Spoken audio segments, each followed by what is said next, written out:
Hey guys, are you stuck in the dilemma of potentially making the move from a hourly employee to a salaried employee? My name is Justin Siebert, and I'm going to provide you a couple of tips to think about when making that decision.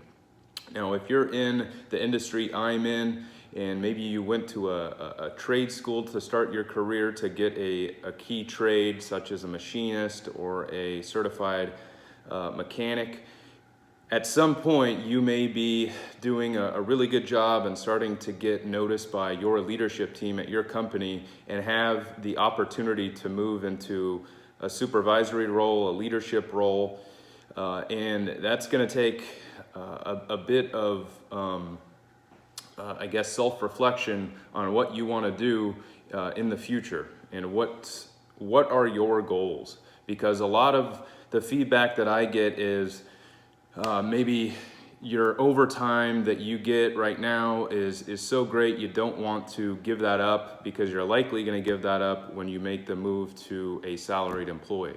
For example, if you make an hourly rate that comes to $50,000 a year, you work 20% overtime, you get an extra 10 grand a year, that's $60,000. But maybe your offer is 55 or 50, right? To make that move to a frontline supervisor role.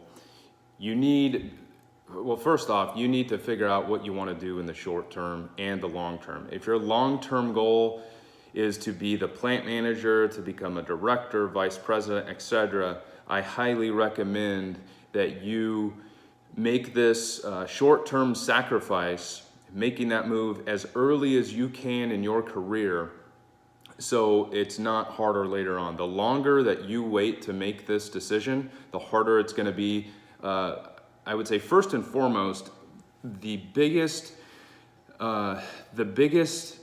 problem that most people make when they're in this position, the biggest mistake, is they budget their overall life finances, right? Their personal finances on what they are making with overtime. And that is absolutely 100% the wrong thing to do. And then they get used to it, right? They buy that nice car, buy that nice house. They can't afford it on their normal salary. They can afford it maybe on their overtime, although they probably can't. They're in a ton of debt. They don't realize that, but it looks good. It makes them feel good.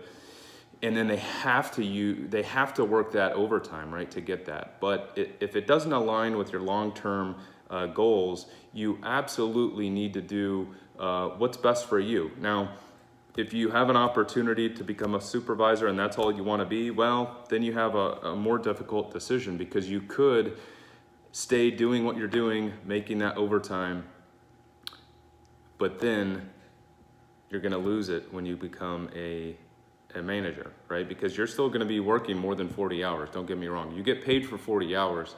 You're sure as hell going to be working more than 40 hours, or you're not going to have that job for very long, because you're likely not going to be as efficient at first working in that environment. You're going to be putting in that 50, 60 hours a week. Okay? So when a lot of people come to me with that, I give them the advice of, well, what is your long-term goal? Think about your strategic long-term vision of your career. Make the move as early as you can in your career from an hourly individual to a salaried individual, and then it's going to pay off. It may seem like you're giving up money in the short term, but I tell you what, depending on what you want to do in your career, you could be 3x, 4x, 5x, or even more your salary in 5 or 10 years just by making this decision. And you can kind of go the same route that I did, right? And start moving up the corporate ladder. The money will certainly come, and then you're going to be kicking yourself later in your career for A, not doing this at all, or B, not doing it early enough in your career, okay? So I hope this simple tip helps.